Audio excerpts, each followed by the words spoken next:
하나님께서 사랑하시는 여러분, 하나님을 사랑하는 여러분, 여러분과 여러분의 가정 행하는 모든 범사에 하나님의 큰 복이 임하시기를 주님의 이름으로 축복합니다. 길 루이스의 세상에서 가장 소중한 것이라고 하는 좋은 글이 있어 소개하고자 합니다. 이 세상에서 가장 소중한 것은 곱게 화장한 얼굴이 아니라 언제나 인자하게 바라보는 소박한 어머니 모습입니다. 세상에서 가장 예쁜 손은 기다란 손톱에 매니큐어 바른 고운 손이 아니라 따스한 손으로 정성스럽게 보살핌을 주는 어머니의 거칠은 손입니다. 세상에서 가장 값진 것은 사랑을 나눌 줄 알고 베풀 줄 아는 넉넉한 마음입니다. 세상에서 가장 소중한 것은 작은 것이라도 아끼고 소중히 여길 줄 아는 검소함입니다. 세상에서 가장 소중한 것은 진실입니다. 진실한 말 한마디로 믿음과 행복을 줄 수 있다면 마음의 문을 열어 진실한 목소리로 행복을 주고 싶습니다. 짧은 글이지만 매우 의미가 있습니다. 오늘 설교의 제목이 무엇보다 소중한 생명, 그 어떤 것보다도 소중한 것이 생명인데 여러분은 가장 소중한 것이 무엇이라고 생각하십니까? 유명한 톨스토이가 우리에게 세 가지 질문을 던집니다. 첫째, 이 세상에서 가장 중요한 때는 언제일까? 두 번째, 이 세상에서 가장 중요한 사람은 누구일까? 셋째, 이 세상에서 가장 중요한 일은 무엇일까? 대답은 의외로 간단했습니다. 지금 이 순간 가장 소중한 시간이요, 지금 이 순간 내가 함께하는 사람, 가장 소중한 사람이요, 이 세상에서 가장 소중한 일은 지금 이 순간에 만나는 사람, 그에게 사랑과 자비를 베푸는 일이라고 대답했습니다. 참으로 그렇습니다. 이 순간이 내 생에 가장 소중한 시간이고 지금 만나는 사람이 내게 가장 의미 있는 사람이고, 그리고 가장 소중한 일은 내가 만난 그 사람에게 내가 베풀 수 있는 하나님의 사랑, 내 사랑을 나누는 일일 겁니다. 한때 인터넷을 크게 달구었던 전 세계에서 IQ가 가장 높은 사람들 190부터 198까지의 사람들이 동아리를 형성해서 논쟁을 했습니다. 주제가 뭐였는가 하면 지금 이 세상에서 가장 소중한 것은 무엇인가? 가장 세상에서 소중한 것. 여러 사람들이 처음에 이야기를 할 때 아내다, 가족이다, 사랑이다, 내가 가장 소중하다, 건강이 소중하다, 행복이라고 대답했습니다. 그런데 그들의 결론은 의외로 딴 곳이었습니다. 자기네들의 과제에 대한 집착력이 강했던 이 IQ 높은 사람들은 지금 내가 소중하다고 생각하는 것이 가장 소중하다. 별것 아닌 것 같아요, 그죠? 우리도 이런 말 할 수 있는데 IQ 측정이 잘못돼 가지고 우리는 뭐 97도 나오고 또 110, 120도 나오는데 이분들은 하여간 그렇게 말했습니다. 가장 소중한 것이 도대체 무엇일까? 무엇보다 소중한 것, 오늘 주님은 우리에게 생명이라고 말하고 있습니다. 일반적으로 예수님께서 가르치신 말씀의 핵심은 언제나 복음이었고 하나님 나라였습니다. 뿐만 아니라 이 복음을 받아들인 복음을 믿는 사람들이 어떻게 복음에 합당한 삶을 살아가는가, 하늘나라의 시민으로서의 삶은 무엇인가를 가르쳐 주셨습니다. 이러한 가르침을 할 때마다 예수님의 가르침에 세 가지 반응을 사람들이 보였습니다. 첫 번째 반응은 누가복음 11장 53절, 오늘 본문 이 전에 나오는 말씀인데, 거기서 나오실 때에 서기관과 바리새인들이 맹렬히 달라붙어 여러 가지 일로 힐문하고 그 입에서 나오는 것을 잡고자 하여 목을 지키더라. 다시 말하면 주님의 가르치심에 철저히 반대하고 적대시하고 어떻게 해서든지 그 가르침에 잘못된 것을 잡아서 질문하고, 힐문이라는 것은 힐라나를 힐자 물을 문자, 자꾸 아주 대답 못하도록 이렇게 묻고 저렇게 묻고 아주 괴롭히는 것을 갖다 힐문이라 그렇게 말합니다. 그런데 뜻밖에도 서기관과 바리새인들이 하나님의 율법을 연구하는 사람들이었고 가장 율법을 잘 지킨다고 말하는 바리새파 사람들이 반대했습니다. 요새 말로 말하면 성경을 꽤나 안다는 사람들이 예수님의 말씀에 도전했다는 겁니다. 두 번째 반응은 오늘 본문에 바로 나타나고 있는 누가복음 12장 13절, 무리 중에 한 사람이 이르되 선생님, 내 형을 명하여 유업을 나와 나누게 하소서 라는 반응을 보인 사람입니다. 무슨 말인가 하면 예수님의 이야기를 듣고 내게 유익한 대로, 나에게 도움이 되는 대로 내 자의의 의지대로 해석하고 하나님의 말씀을 받아들이고 예수님을 나의 이용물로 생각하는 사람, 그런 사람입니다. 세 번째 사람이 있습니다.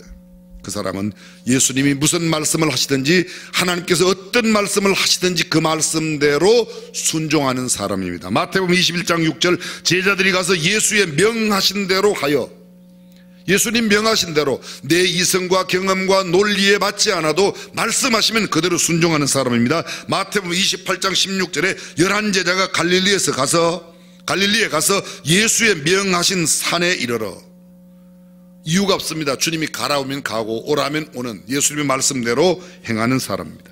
누가복음 18장 40절에 보면 여리고의 길목에 앉아 구걸하던 맹인 이야기가 나옵니다.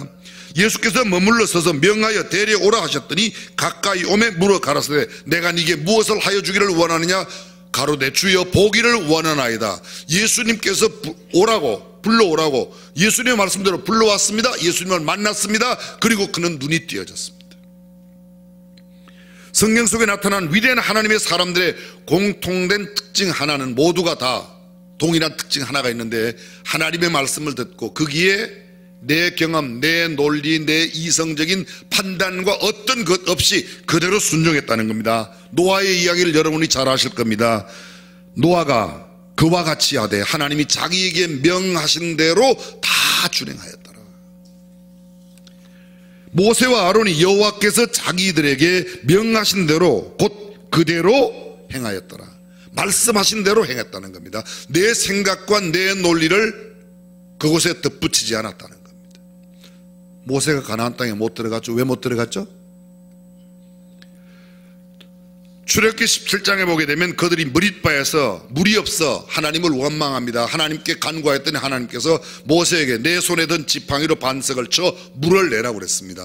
광야 생활이 거의 끝나갈 무렵, 지금 이 무릿바 출애굽기 17장의 사건은 광야에 나와서 채 1년이 되지 않았을 때의 이야기입니다. 그리고 광야 40년이 거의 끝나갈 무렵 또 물 없는 곳을 히브리 말로 무릿바라고 합니다. 또 무릿바를 만났습니다. 물이 없습니다. 근데 그때 백성들은 총회로 모여 있고 모세와 아론이 하나님 앞에 가서 기도하였더니 하나님께서 내 백성을 모으고 내 손에 든 지팡이로 반석을 명하여 물을 내라고 했습니다. 그런데 모세가 내려서 반석을 쳤습니다. 39년 전 그가 쳤던 그대로 이번에는 하나님께서 반석을 명하여 물을 내라고 그랬는데 반석을 쳤습니다. 그때 하나님께서 뭐라고 그래요? 모세야 모세야, 내가 어찌하여 내 백성 앞에 나의 거룩함을 나타내지 아니하였느냐? 내가 내 열조에게 주리라 맹세한 땅에 너는 들어가지 못한다고 이야기합니다. 왜 못 들어갔어요? 하나님의 말씀을 자기의 경험으로 대치시켰기 때문에 그렇습니다. 요수아 시대에 가면 요수아가 하나님의 말씀대로 움직였습니다. 민수기에 가면 동일한 내용이 담겨져 있습니다. 사무엘하 24장에 가면 다윗이 여호와의 명하신 바 가세 말대로 올라가니라. 다윗이 여호와의 명하신 바대로 행하였다고 이야기하고 있습니다. 예레미야 13장에는 보면 내가 여호와께서 내게 명하신 대로 가서 그것을 유브라데 물가에 감추니라. 예레미야가 하나님께서 말씀하신 대로 그대로 행했다는 겁니다. 에스겔서 9장에 보면 에스겔이 주께서 내게 명하신 대로 내가 준행하였다고 이야기하고 있습니다. 그렇습니다. 이들 모두의 특징이 무엇입니까? 하나님의 말씀에 그대로 순종했다는 겁니다. 자, 세 가지 반응. 첫 번째 반응, 어떻게 했든지 하나님의 말씀에 대적하고 적대하고 반대하고 힐문하고 시비를 거는 사람입니다. 교회도 마찬가지입니다. 설교하면 어떤 사람은 꼭 설교할 때 오늘 몇 번 말 실수를 했는가를 발을 정자로 체크하는 사람이 있어요. 설교할 때 이렇게 목사가 안경을 놓치면 오늘은 안경을 몇 번 만졌다. 이렇게 하면 이렇게 만진 게 몇 번이고 이렇게 만진 게 몇 번, 이런 걸 찍어갖고 또 친절하게 이야기해 주는 사람이 있어요. 우리 교회도 있었어요. 참 신기해요. 그리고 뭐가 틀린 것을 잘 잡아내는 사람이 있어요. 물론 잘못된 거 알려주는 건 참 고마운 일이죠. 참 고마운 일입니다. 근데 이런 것으로만 되어 있는 사람, 바리새인과 서기관 같은 사람입니다. 두 번째 사람 어떤 사람이라고요? 나의 목적, 내가 필요한 대로. 선생님, 우리 형에게 명해서 우리 아버지의 유산을 나에게 좀 나누어 주라고 그러십시오. 이야기하고 있는 겁니다. 세 번째는 말씀 그대로입니다. 오늘 본문에 나타난 이 엉뚱한 부탁을 하고 있는 청년, 두 번째 부류의 사람입니다. 하나님의 말씀인 복음, 예수 그리스도의 가르침을 받으며 하나님 나라에 관심이 없습니다. 하나님의 말씀에 관심이 없습니다. 복음에 관심이 없습니다. 예수님 아니에요. 선생님, 그는 칭호가 선생이라고 부릅니다. 내 형에게 명하여 유업을 나와 나누게 하소서. 우리나라의 법상에 아버지가 먼저 돌아가시고 어머니가 계시고 만약 자녀들이 있다면 어머니는 1.5, 아들, 딸들은 모두 1씩 함께 전 재산을 그렇게 나눕니다. 지금 현재 법으로는 그래요. 그렇죠? 예, 그렇게 됐어요. 판사 영감님께서 그렇게 말씀하셨어요. 그러시대요. 예전에는 그렇지 않았습니다. 장남이 주로 많이 받고 딸들은 거의 안 주고 아들들, 작은 아들들은 조금씩만 나눠줬습니다. 근데 유대인들은 어떻게 하는가 하면 3분의, 아들이 둘이면 장남에게 3분의 1을 주고 그 다음 아들에게 3분의 1을 주는 겁니다. 아마 오늘 예수님을 찾아온 이 사람은 형이 몽땅 다 갖고 3분의 1을 안 주었던 것 같아요. 예수님의 말씀을 들으면서 생각했을 거예요. 야, 이분 정말 권세가 있고 능력이 있고 말씀도 오묘하고 이분 정도가 우리 형을 이야기하면 우리 형이 유업을 나와 나누어 주겠지. 이 배경이 어떠한가 하십니까? 여러분, 누가복음 12장 1절의 배경은 이렇게 시작합니다. 그 동안에 예수께서 가르치시는 동안에 물이 수만 명이 모여 서로 밟힐 만큼 되었더니 오병이어의 기적에서 5,000명이 먹고 12강줄에 남았다. 여자와 아이 외에 5,000명이니까 그때 아마 10,000명 이상 모였을 거예요. 그리고 성경이 문자적으로 수만 명이 모였다는 것은 사복음서에 여기 딱 한 번 나옵니다. 그러니까 예수님의 말씀을 듣기 위해서 수많은 사람들이 수만 명이 모였는데 그 중에 한 사람이 말씀 끝나자 묻는 겁니다. 예수님, 우리 선생님, 우리 형에게 명해서 재산을 좀 나눠주라고 그러세요. 예수님의 말씀은 지혜와 지식이 가득하고 권세와 능력이 특별하고 아버지께 유산을 다 차지한 형에게 이 예수님이 이야기하면 충분히 우리에게, 나에게 줄 수 있다고 생각했던 것 같습니다. 그런데 예수님은 그에게 이렇게 말합니다. 이 사람아, 누가 나를 너희의 재판관으로 삼고 물건 나누는 자로 삼았느냐? 이 사람 참 이상한 사람이에요. 예수님께서 하나님 나라 말씀을 전합니다. 복음을 전합니다. 근데 복음에는 관심이 없습니다. 하나님 나라에 관심이 없습니다. 내 형이 차지한 것, 내 재산, 그거 받는데 관심이 있습니다. 예배당에 오기는 했는데 예배 드리는데 하나님 말씀에 깊은 관심이 없고 어떻게 하면 지금 내가 갖고 있는 이 문제, 나 잘 되고 내 아들 잘 되고 내가 부유하게 사는데 관심 있는 사람, 오늘 본문에 나오는 이 둘째 아들 같은 사람.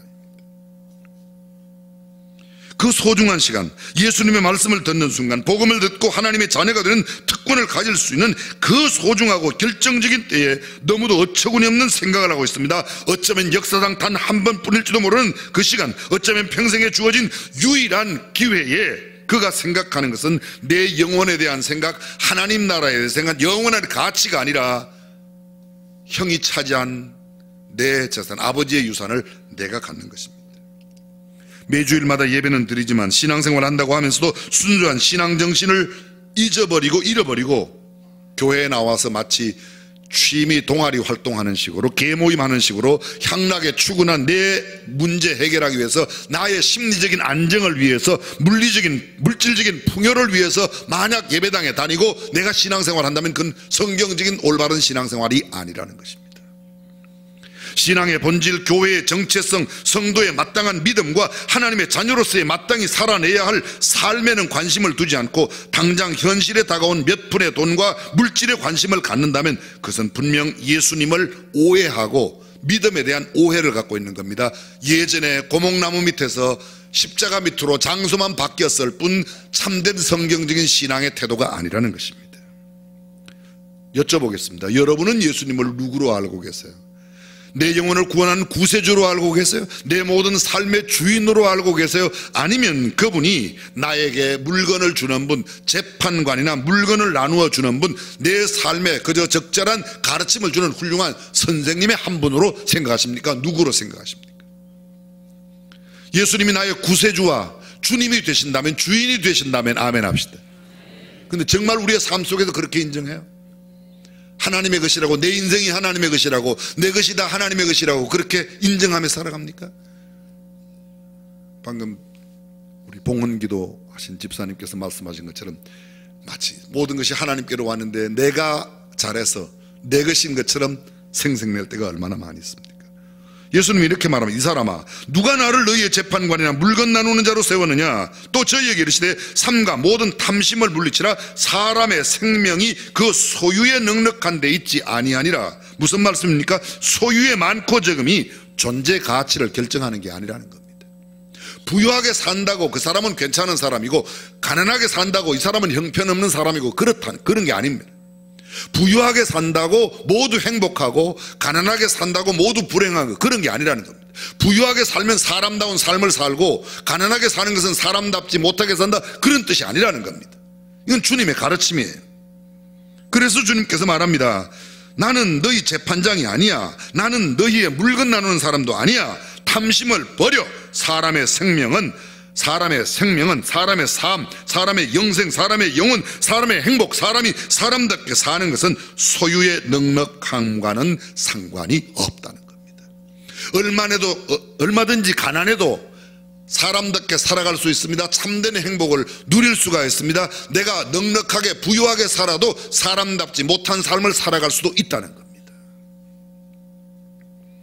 그리고 나서 예수님은 우리가 너무도 잘 알고 있는 어리석은 부자의 비유를 이야기하십니다. 그것이 오늘 본문 바로 다음 뒤에 나옵니다. 16절이야. 한 부자가 그 밭에 소출이 풍성하며 심중에 생각하여 가로되 내가 곡식 쌓아둘 곳이 없으니 어찌할꼬 하고, 또 가로되 내가 이렇게 하리라. 내 곡간을 헐고 더 크게 짓고 내 모든 곡식과 물건을 거기 쌓아두리라. 또 내가 내 영혼에게 이르되 영혼아, 여러 해 쓸 물건을 많이 쌓아두었으니 평안히 쉬고 먹고 마시고 즐거워하자 하리라되, 하나님은 이르시되 어리석은 자여, 오늘 밤에 내 영혼을 도로 찾으리니 그러면 네 예비한 것이 네 것이 되겠느냐 하셨으니, 자기를 위하여 재물을 쌓아두고 하나님께 대하여 부요치 못한 자가 이와 같으니라. 이 비유의 핵심이 무엇입니까? 예수님께서 말씀하신 그 주제가 무엇입니까? 바로 이 21절 마지막 절에 나타납니다. 자기를 위하여 재물을 쌓아두고 하나님께 대하여 부요치 못한 자가 이와 같으니라. 누구와 같다고요? 어리석은 부자와 같다는 겁니다. 이 말씀을 이렇게 대조시켰어요. 자기를 위하여 재물을 쌓아둔 자는 하나님을 위하여 쌓아둔 것이 없다는 겁니다. 하나님을 위하여 쌓아둔 것, 나를 위하여 쌓아둔 것, 이것이 대조를 이루고 있습니다. 자, 여쭤보겠습니다. 여러분은 지금 여러분의 삶을 통해서, 저와 여러분들은 어디에 보물을 쌓아두고 있습니까? 하나님께 쌓고 있습니까? 세상에 쌓고 있습니까? 여기서 우리의 신앙의 태도가 나타나는 겁니다. 혹시 우리는 어리석은 사람이 아닙니까? 예수님의 비유에서 어리석다고 표현한 이 사람, 문제가 무엇입니까? 왜 예수님은 이 사람을 어리석다고 하셨습니까? 그가 부자라서? 부자는 어리석습니까? 그건 말이 맞지 않습니다. 성경에 얼마든지 지혜로운 부자들이 많이 있습니다. 우리가 잘 알고 있는 믿음의 조상 아브라함이 부유했습니다. 이삭이 부유했습니다. 야곱이 부유했습니다. 요셉이 부유하고 높은 지위에 있었습니다. 다니엘이 높은 지위에 있었습니다. 총리 대신이었습니다. 전국의 127도를 다스리는 3명의 총리 가운데서도 으뜸 총리가 누구예요? 다니엘이었습니다. 성경 속에 얼마든지 부유한 사람도 믿음에 넉넉한 사람들이 많이 있었습니다. 부유하기 때문에 어리석다, 그건 논리가 맞지 않습니다. 밭에 소출이 풍성하면 어리석습니까? 아닙니다. 그것도 그렇게 말할 수 없습니다.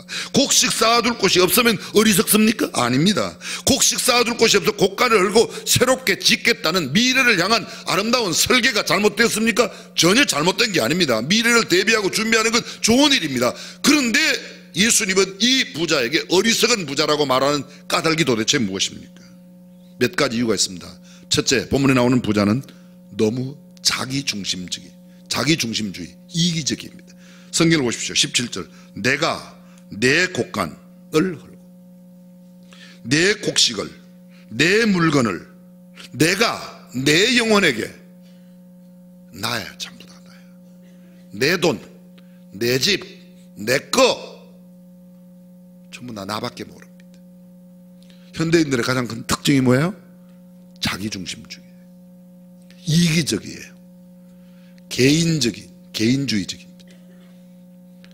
때로 개인주의라는 게 필요하지만 너무 나만 챙기는 개인주의는 이기주의로 흘러갑니다.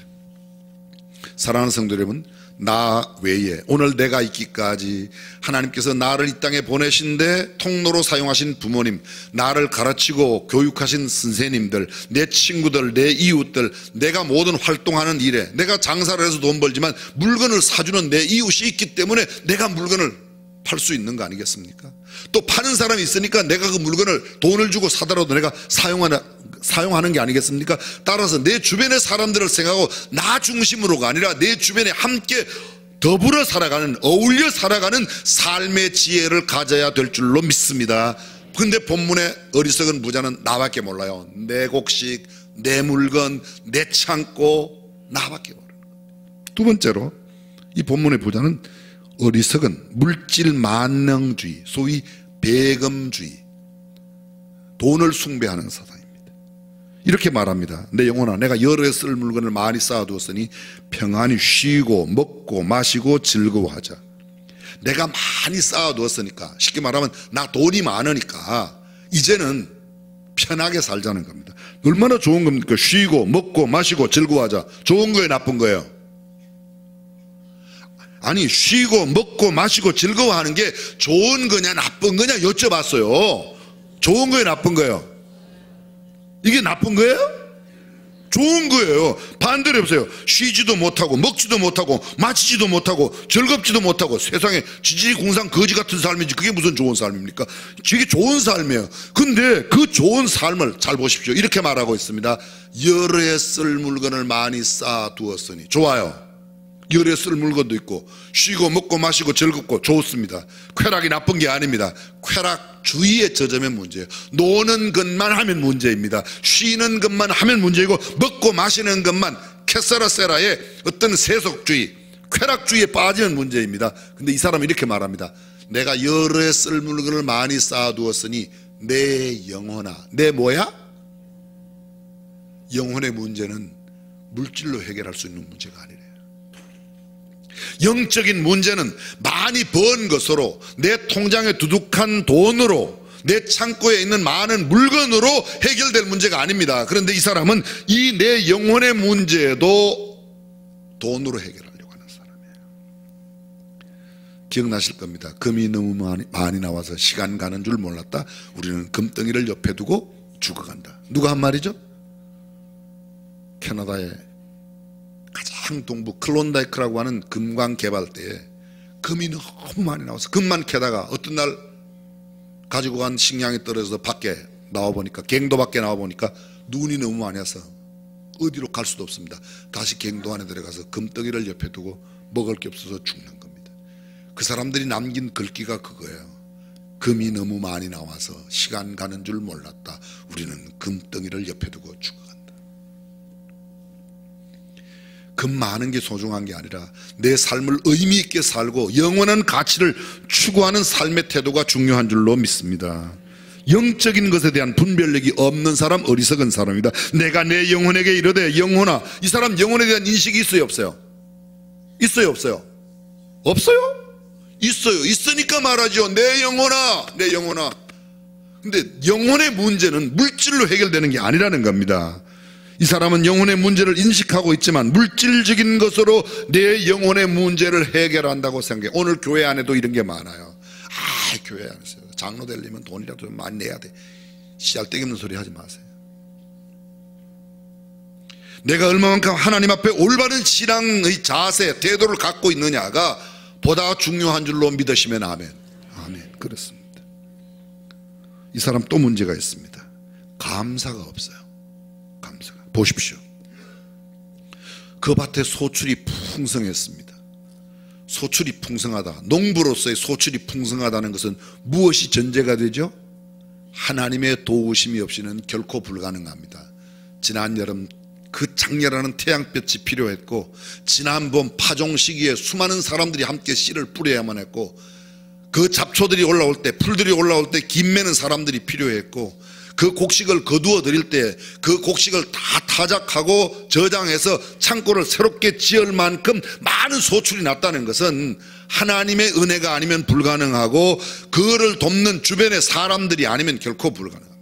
내 혼자의 힘으로 곡식을 거둔다면 그저 쌀 몇 가마니 정도는 얻을 수 있을 겁니다. 근데 창고를 헐고 새로 지어서 곳간에 여러 해 쓸 물건을 쌓아둘 만큼 소출이 많다면 틀림없이 이 사람의 논에서 일했던 수많은 사람들이 있을 겁니다. 그런데 소출이 그렇게 풍성하면 봄철에 일했던 사람, 여름철에 일했던 사람 이미 삭선 주었더라도 올해는 대풍이 났네, 여보게 오시게 이번에 잔치를 한번 하면서 뭐 그런 게 있어야 되는데 그런 게 전혀 없다는 거죠. 하나님을 향한 감사의 말 한마디가 없습니다. 그저 내가 많으니까 나를 위해서만 쓰겠다는 겁니다. 풍성한 소출에 대한 하나님을 향한 감사가 없습니다. 이웃을 향한 감사가 없습니다. 수고한 일꾼과 농사를 지은 농부들에게 대한 그 어떤 마음의 표현도 없습니다. 그들이 주변에 베풀 수 있는 내가 이렇게 많이 나왔으니 올해는 좀 넉넉하게 다른 사람들에게 나누어 주어야지, 어려운 사람들을 돌봐줘야지, 그런 긍휼과 자비의 마음이 없습니다. 사랑과 나눔의 마음이 손길이 전혀 없습니다. 성경은 이렇게 말합니다. 내 손을 펴라고 말합니다. 손을 펴라고 말합니다. 손을 펴라고 말합니다. 아멘 할 때까지 할까요? 손을 펴라고 그럽니다. 근데 우리는 너무 전부 다 움켜잡는 데만.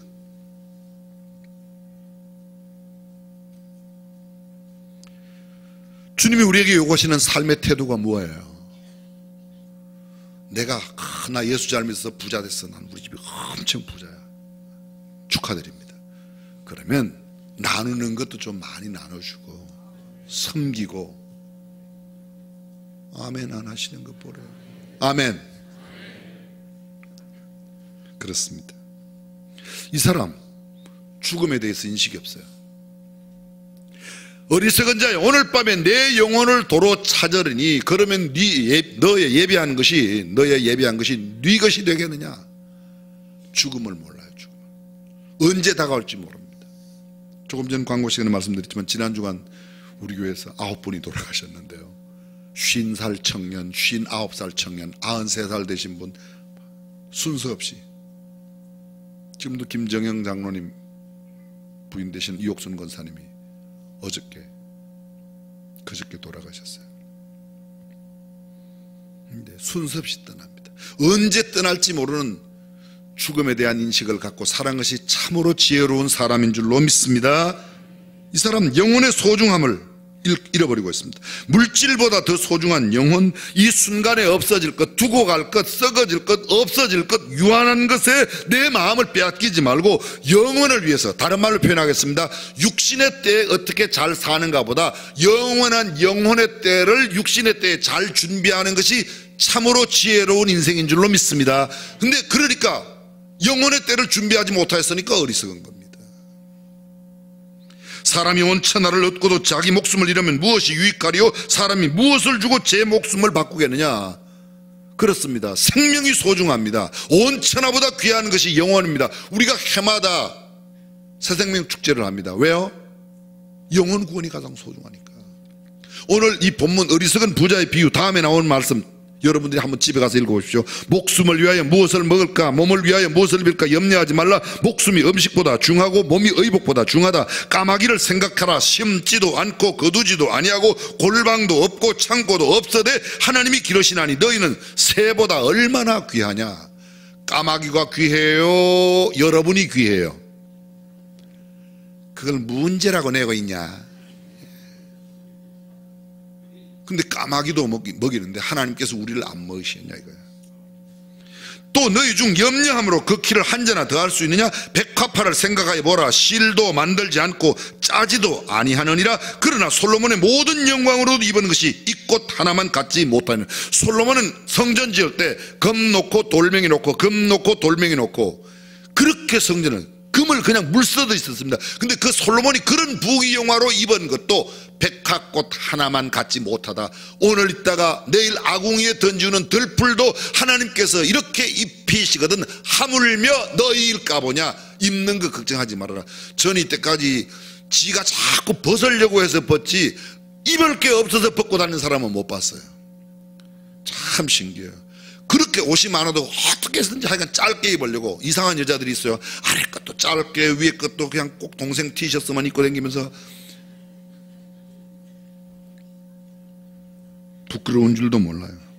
성경에 이렇게 말하는 너희는 무엇을 먹을까 무엇을 마실까 구하지 말라. 구하지 말며 근심하지 말라. 이 모든 것은 세상 백성들이 구하는 것이라 너희는 아버지께서 너희에게 있어야 될 줄을 아시느니라. 오직 너희는 그의 나라를 구하라. 그리하면 이 모든 것을 너희에게 더하시리라. 할렐루야. 하나님의 나라를 구하고 영적인 삶을 추구하며 살면 하나님께서 이 모든 것을 우리에게 더하신다고 하셨습니다. 너희 소유를 팔아 구제하여 낡아지지 아니하는 주머니를 만들라. 곧 하늘에 둔 바 다함이 없는 보물이리. 하늘에 쌓아둔다. 하나님을 향하여 부유하다는 말이 뭐예요? 너희 소유를 팔아 구제함으로. 어떤 분이 생각할 때 오늘 고 목사는 지금 헌금을 강조하려고 그렇게 이해하셨으면 헌금하세요. 그런데 그런 의미가 아니라고 성경은 이렇게 말합니다. 너희 소유를 팔아 가난한 자들에게 구제하는 것이 하늘에 쌓아두는 것이라고 이야기하고 있습니다. 너희 보물이 있는 곳에 너희 마음도 있느니라.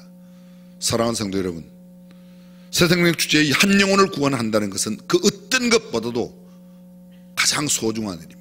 우리의 육신의 때, 영혼의 때를 위하여 준비하는 것만이 가장 지혜로운 생입니다. 이 땅에 살아가는 동안에 내가 남들보다 더 넉넉하고 부유하게 사는 것보다 지금은 조금 힘들고 어려워도 영원한 영혼의 때가 아주 아름답고 축복된 삶이 되시기를 주님의 이름으로 축원합니다.